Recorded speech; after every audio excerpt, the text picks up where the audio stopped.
Bismillahirrahmanirrahim. Assalamualaikum warahmatullahi wabarakatuh. Waalaikumsalam. Waalaikumsalam warahmatullahi wabarakatuh. Alhamdulillah nahmaduhu wa nasta'inuhu wa nastaghfiruh wa na'udzu billahi min syarri anfusina wa min sayyiati a'malina may yahdihillahu fahuwal muhtadi wa may yudlil falan tajida lahu mursyida asyhadu an la ilaha illallah la syarika lahu wa asyhadu anna muhammadan abduhu wa rasuluhu nabi ba'da qala Allah ta'ala fi kitabil karim a'udzu billahi minasyaitonir rajim bismillahirrahmanirrahim alhamdulillahilladzi anzala 'ala 'abdihi al-kitaba wa lam yaj'al lahu 'iwaja wa qala Rasulullah sallallahu alaihi wasallam khairukum man ta'allama al-Qur'an wa 'allama. Sadaqallahul ladzim wa sadaqar rasul nabiyil karim wa ladzika syahidun syakirin walhamdulillahirabbil alamin. Pertama tentunya saya akan mengajak kepada teman-teman semuanya agar senantiasa bersyukur atas nikmat yang telah diberikan oleh Allah kepada kita, terutama nih pada malam hari ini yang sudah kelihatan nikmatnya, yaitu adalah nikmat fisik kita, bisa melihat, bisa mendengarkan gitu kan ya. Itu harus disyukuri nih.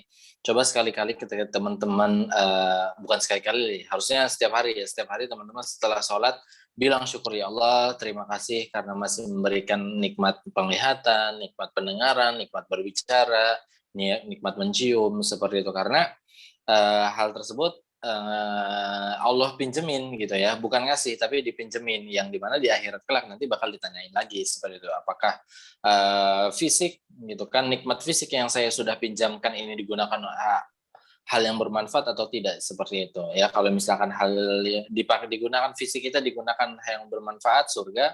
Tidak digunakan dengan hal yang tidak manfaat, maka neraka, seperti itu ya.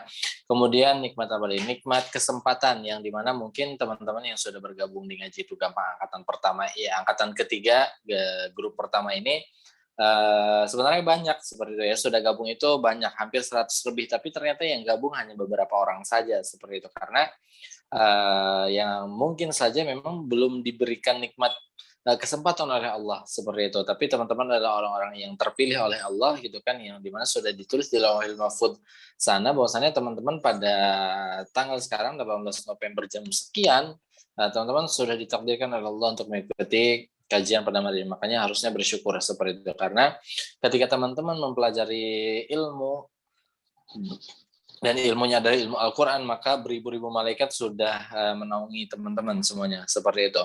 Nih jujur ya, Sani boleh kalau jujur nih, Sani ditinggal di salah satu kota yang amat panas ya. Kalau teman-teman coba tebakan teman-teman, kira-kira Sani tinggal di mana? Planet Bekasi. Iya betul ya. Sudah terkenal bahwasanya planet Bekasi itu panas banget, tapi entah kenapa nih, ngajar biasa aja gitu ya, panasnya kerasa banget gitu. Tapi ketika ngajar itu kayak adem, seperti itu ya, kayak adem, yang membuat Sandi berpikir bahwanya semakin yakin Sandi itu kalau misalkan ada di situ ada majelis belajar mengajar, maka beribu-ribu malaikat menaungi kita seperti itu. Nah, makanya luar biasa sekali begitu. Kemudian nikmat sehat, yang dimana ya sekarang masih zamannya COVID kan, gitu kan. Mungkin di luar sana banyak orang-orang yang meninggal gitu kan, atau sakit terjangkit virus ya corona ini seperti itu. Tapi teman-teman diberikan kesehatan seperti itu. Atau di sini ada alumni COVID? Ada ya, teman-teman masih diberikan hak. Oh kan ada tuh kan, alumni COVID ternyata ada. Ya, teman-teman masih diberikan hak kesempatan untuk hidup. Seperti itu. Kalau kata Imam Ghazali, saya itu dikasih kesempatan hidup oleh Allah, tujuannya bukan untuk hal yang lain, melainkan agar bisa bertobat, seperti itu ya. Untuk bekal seperti itu. Makanya hidup kita ini harus digunakan kepada hal bermanfaat. Makanya Sani selalu bilang cara Sani mensyukuri nikmat gitu kan, ada dua. Yang pertama berusaha bermanfaat untuk diri kita sendiri, yang kedua berusaha bermanfaat untuk orang lain, seperti itu. Kemudian tak lupa juga di hari Jumat ini, hari yang berkah ini, yang dimana sangat dianjurkan sekali ya, sangat dianjurkan sekali. Karena kenapa? Karena amalan ini diminta langsung ya, amalan ini diminta langsung. Amalan apa? Yaitu adalah sholawat ya. Maka Sandi ngajak kepada teman-teman semuanya untuk bersolat kepada Nabi kita, Nabi tercinta, teladan kita, Nabi Muhammad Sallallahu Alaihi Wasallam. Teman-teman pasti sudah tahu kalau misalkan faedahnya perbanyak sholawat di hari Jumat. Kenapa? Ini kan hari Kamis ya, belum hari Jumat. Ya, dalam Islam itu hari pergantian hari itu dimulainya ketika maghrib seperti itu. Jadi kalau sekarang itu udah masuk Jumat seperti itu. Jadi kalau misalkan ada yang baca Al-Kahfi juga boleh sekarang seperti itu. Nah di malam hari Jumat ini, di mana ketika kita berbanyak sholawat gitu kan di hari Jumat yang berkah ini, maka salawat kita itu akan dihantarkan oleh malaikat ke pangkuan Nabi langsung. Jadi nama kita itu bakal diingat oleh Rasulullah ketika kita berbanyak sholawat di malam Jumat ini. Makanya teman-teman di hari Jumat, pokoknya nih, mulai dari sekarang sampai maghrib lagi nanti banyak sholawat. Ya, perbanyak sholawat karena itu adalah amalan utama, ya amalan yang paling abdol dilakukan di hari Jumat. Seperti itu. Dan jangan lupa juga ya sunnah-sunnahnya di hari Jumat jangan lupa untuk dilakukan, laksanakan bacaan Kahfi, sholawat, baca Quran, perbanyak sholat sunnah seperti itu ya. Pokoknya diperbanyaklah begitu ya. Dengan tujuan agar kita termasuk golongan umat yang dibilang istiqomah mengikuti ajarannya Rasulullah seperti itu. Sehingga di akhirat kelak sama-sama kita berdoa berharap agar kita mendapatkan syafaat dari Nabi Muhammad SAW. Amin ya rabbal alamin. Oke, pada malam hari ini kita akan membahas ya. Sandi akan lebih kepada adab kita membaca Al-Qur'an sih sebenarnya seperti itu ya.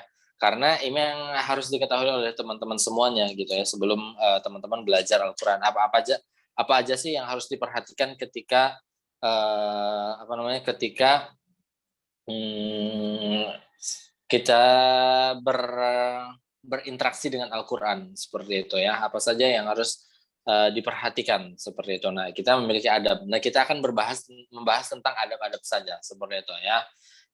Pada malam ini kita akan membahas adab, yang besok baru kita perkenalan tentang huruf hijaiyah seperti itu ya. Baru ke teori-teori tahsinnya seperti itu. Sekarang awal-awal nge-refresh otak dulu, nyantai-nyantai dulu seperti itu ya sebelum nanti kita mulai praktek-praktek seperti itu ya. Begitu. Kecepatan, iya kecepatan. Suka nolong, suka ceplos-ceplos. Seperti itu. Pertama, adab kita ketika membaca Al-Quran, yaitu adalah tentunya ikhlas. Seperti itu ya. Karena yang pertama adalah ikhlas. Karena banyak dari kita, mungkin ya, banyak juga yang membaca Qurannya gara-gara ada sesuatu, ya. Gara-gara ada sesuatu hal, baca Qurannya seperti itu. Nah, ketika apa nanti ya, cuman ikhlasnya sih.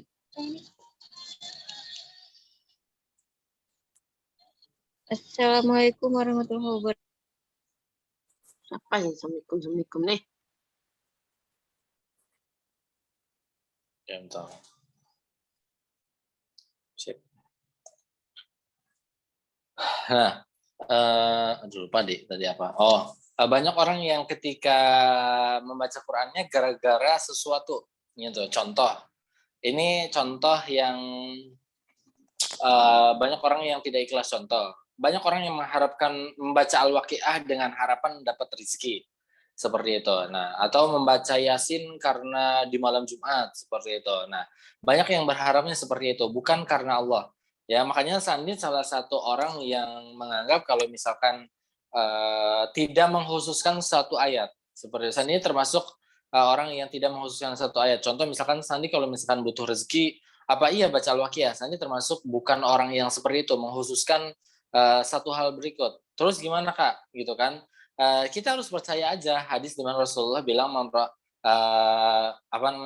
faidha qaratal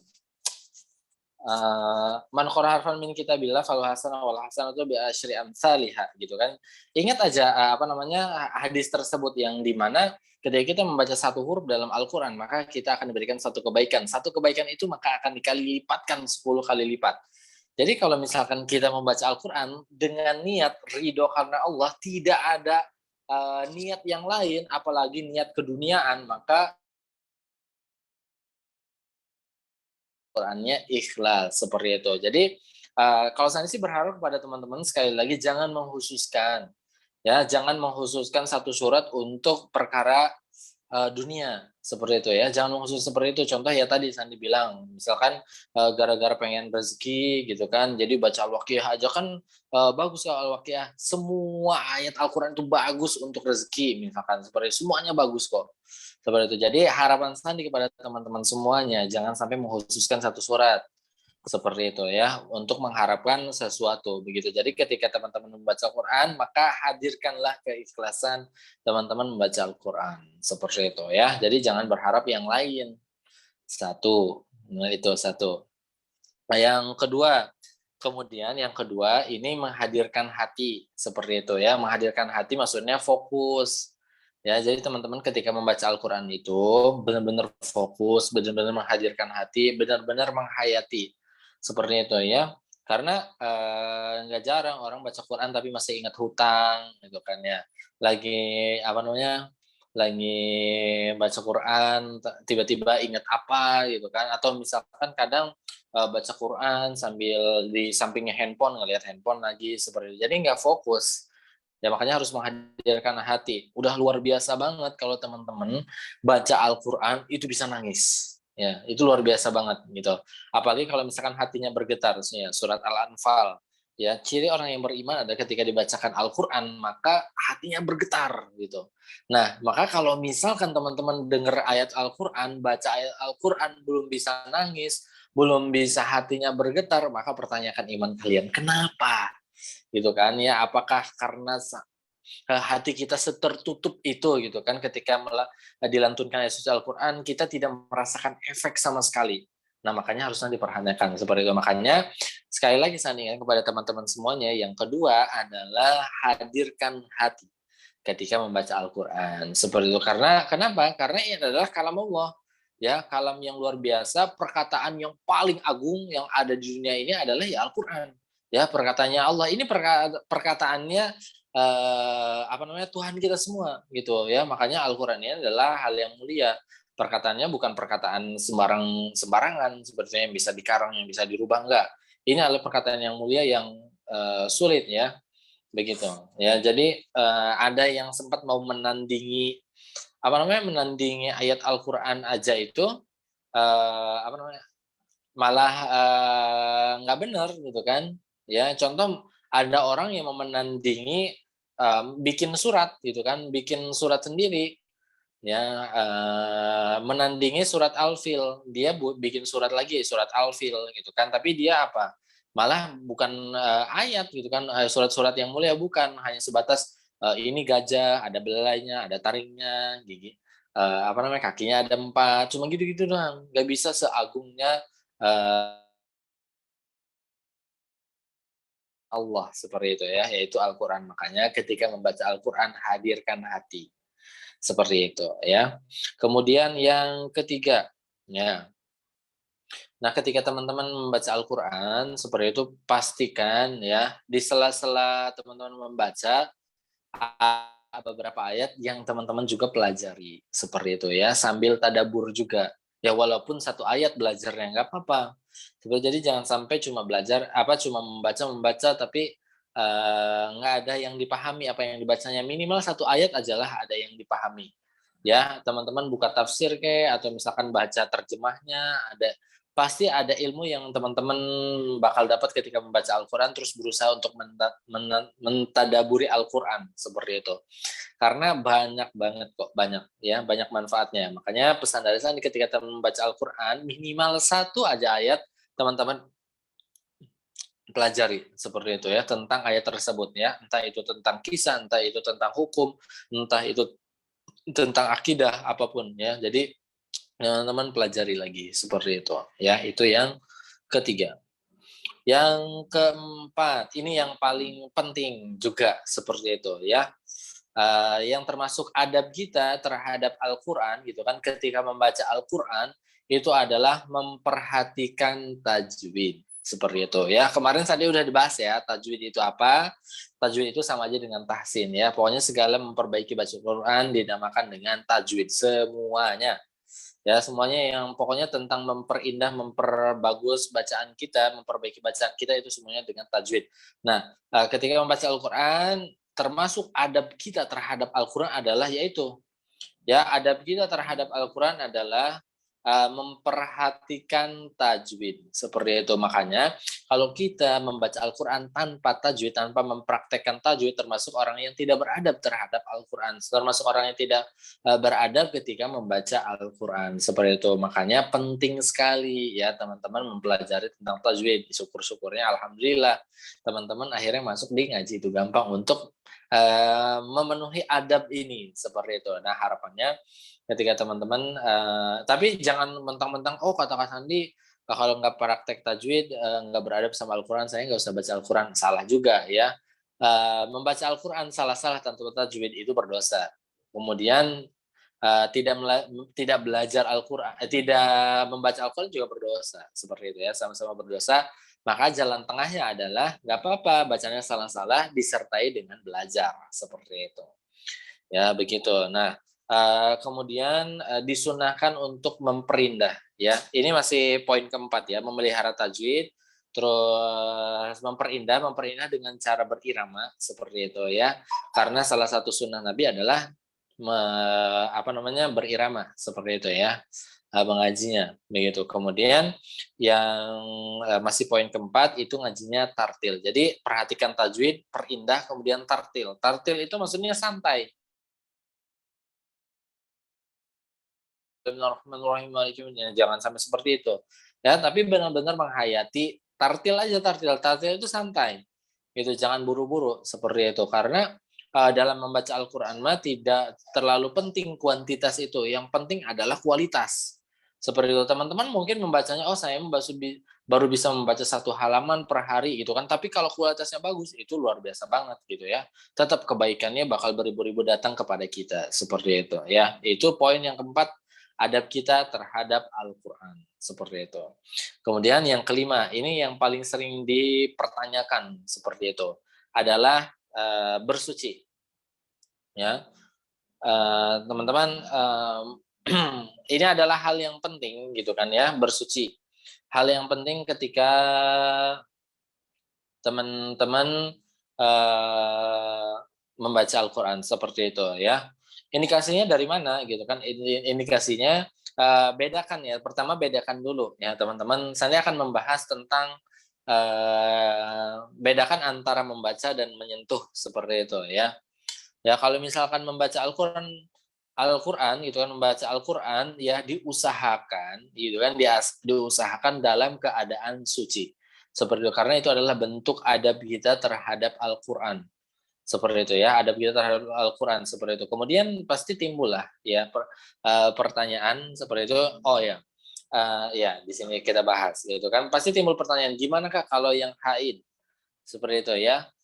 Gimana apakah boleh membaca Al-Quran gitu kan, apakah boleh membaca Al-Quran? Tentu jawabannya adalah boleh ya, boleh kalau misalkan membaca Al-Quran seperti itu ya. Membaca Al-Quran itu diperbolehkan seperti itu bagi orang-orang yang haid. Makanya jangan jadi alasan oh saya emang lagi haid jadi nggak baca Al-Quran seperti itu, karena baca Al-Quran itu banyak jenisnya seperti itu. Contoh misalkan murojaah ya, mengingat hafalan kita seperti itu ya. Jadi ulama sepakat bahwasannya membaca Al-Quran itu boleh seperti itu, apalagi baca Al-Qurannya terhadap misalkan contoh doa-doa, atau misalkan kayak gini nih lagi belajar ataupun mengajar baca Quran, boleh nggak? Boleh walaupun sedang haid seperti itu ya, karena yang belajar itu termasuk kepada yang boleh, atau misalkan tadi menjaga hafalan seperti itu boleh saja gitu ya. Tapi kecuali untuk yang junub ya, yang junub itu kalau baca itu nggak boleh ya, untuk yang junub seperti itu. Makanya kalau misalkan lagi junub pengen baca Quran, mandi dulu seperti itu ya. Kemudian yang permasalahan yang kedua adalah bagaimana dengan menyentuh Al-Quran. Ulama 4 mazhab sepakat bahwasannya wanita yang haid ketika menyentuh Al-Quran itu hukumnya haram seperti itu ya. Sekali lagi ya, kalau misalkan kita nggak haid, gimana menyentuh Al-Quran? Ini adab kita gitu ya. Di surat Al-Waqiahnya dibilang ya, ayat 79-nya, la yamassahu ilal mutahharun ya. seperti itu ya. Sebenarnya makanya itu adalah indikasi di mana adab kita terhadap Al-Qur'an adalah bersuci seperti itu ya. Gimana kalau haid? Apakah boleh memegang Al-Qur'an? 4 mazhab sepakat ya. 4 mazhab sepakat kalau misalkan memegang Al-Qur'an seperti itu ya, memegang Al-Qur'an tanpa bersuci maka hukumnya haram kecuali dalam keadaan darurat. Seperti ya, kecuali keadaan darurat. Contoh keadaan darurat itu misalkan ada Al-Qur'an di bawah. Gitu kan, ada Al-Qur'an di bawah jatuh seperti itu. Kita jangan ketika bilang oh saya lagi haid biar orang lain aja. Nah, jangan sampai seperti itu, langsung kita selamatkan. Enggak apa-apa pegang Quran di situ karena ada keadaan darurat seperti itu. Kemudian keadaan darurat yang lain contoh misalkan sedang belajar. Seperti itu ya, sedang belajar itu boleh megang Al-Qur'an seperti itu ya. Nah, kalau kata Syekh Ali Jaber apalagi di zaman sekarang gitu kan ya yang ada teknologi handphone seperti itu makanya boleh seperti itu atau misalkan memegang buku tafsir yang ada Al-Qur'annya seperti itu tuh Sani belajar di Syekh Ali Jaber boleh seperti itu ya. Nah, kemudian tapi tetap ya memperhatikan adab terhadap Al-Qur'an seperti itu ya. Kalau kata Syekh Ali Jaber lebih aman lagi pakai sarung tangan gitu kan, seperti itu pokoknya. Begitu ya tentang belajar tentang adab kita terhadap Al-Qur'an bab bersuci seperti itu. Itu yang kelima. Kemudian yang keenam adalah ini sebelum kita membaca Al-Qur'an, sebelum kita memegang Al-Qur'an, sebelum kita berinteraksi dengan Al-Qur'an, pastikan kita memohon perlindungan ya. Surat An-Nahl ayat 98, fa idza qara'tal Qur'ana fasta'id billahi minasyaitonir rajim. Sebelum kita membaca Al-Qur'an, pokoknya berinteraksi dengan Al-Qur'an, fasta'id billah.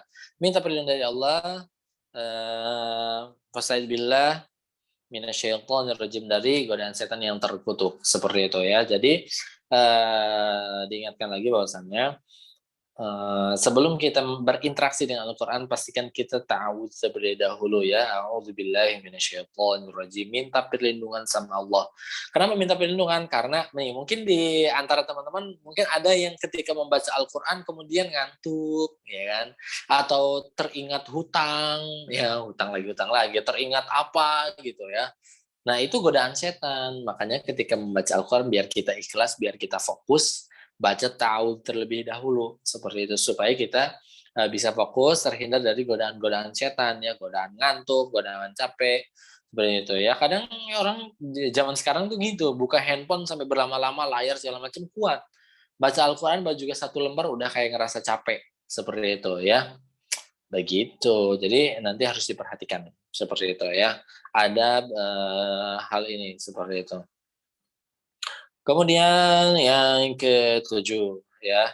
Tadi yang keenam, sekarang yang ketujuh. Yang ketujuh adalah tentunya menggunakan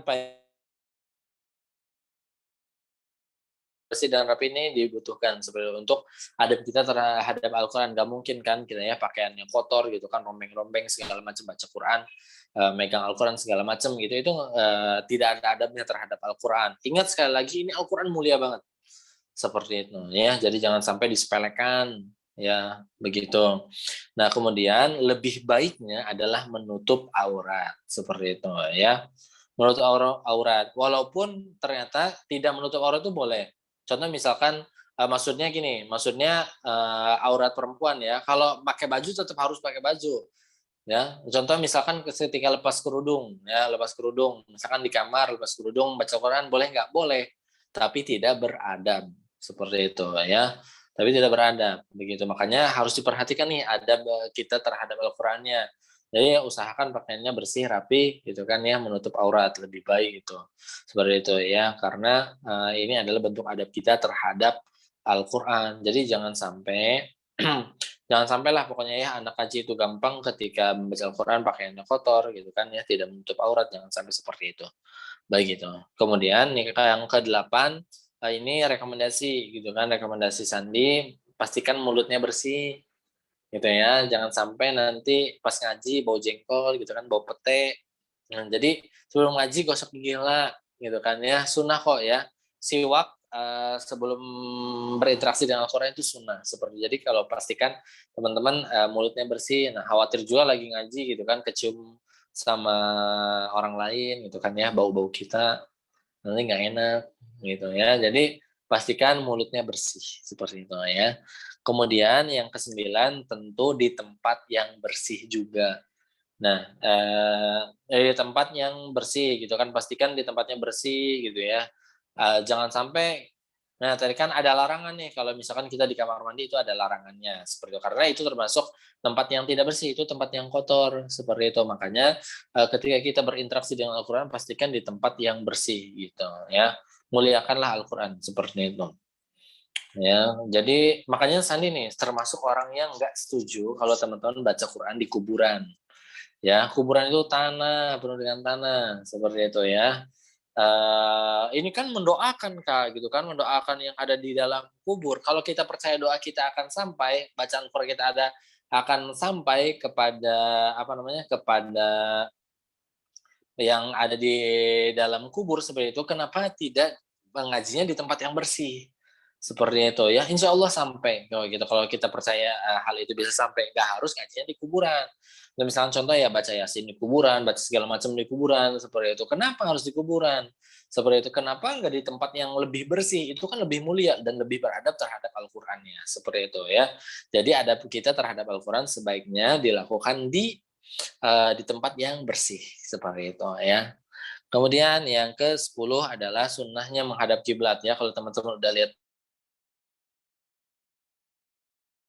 itu disampaikan ya, sunnah membaca Al-Quran itu menghadap kiblat seperti itu. Ini sunnah ya, nggak wajib ya. Teman-teman lagi di motor kan nggak hadap kiblat ya. Kebayang aja kalau misalkan lagi naik motor gini gitu kan, kiblatnya di sana, masa baca Qurannya gini nanti nabrak seperti itu ya, susah begitu ya. Itu sunnah gitu. Dan yang terakhir, nah ini terakhir, ketika teman-teman apa namanya, ketika teman-teman mengakhiri gitu kan, mengakhiri membaca Al-Quran, pastikan selalu berdoa seperti itu ya.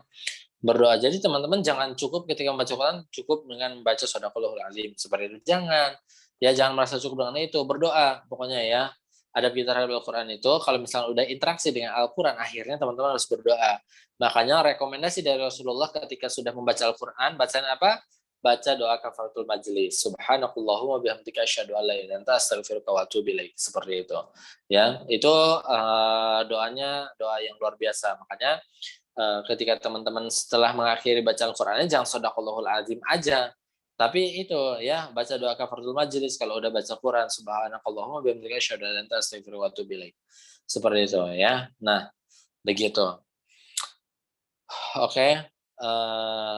Agak cepat ya tadi ngomongnya. Ya, ada teori mah gampang gitu ya, teori-teori seperti itu. Oke, pada malam hari ini kita akan pembelajaran kita singkatkan cuma segitu. Itu adalah adab-adab kita terhadap Al-Qur'an. Jadi sampai tadi sampaikan, perhatikan adab-adab ini terhadap Al-Qur'an seperti itu ya.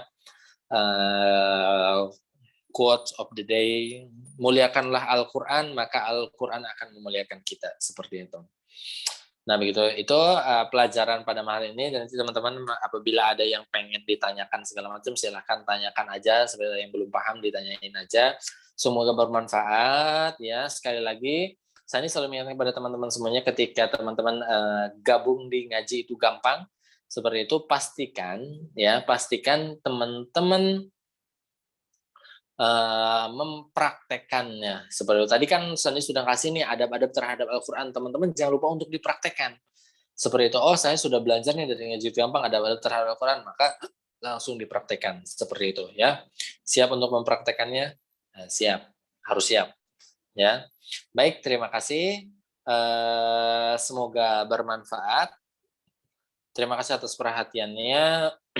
Selanjutnya kita akan lanjut ke sesi tanya jawab. Silakan bagi teman-teman ada yang mau bertanya, silakan. Lebih baik teman-teman langsung aja lah ya, on cam gitu ya, on mic juga seperti itu ya. Jangan di mute baik, jangan off cam terus gitu. Ayo ngobrol sama Sandi. Gitu. Baik, terima kasih. Dah.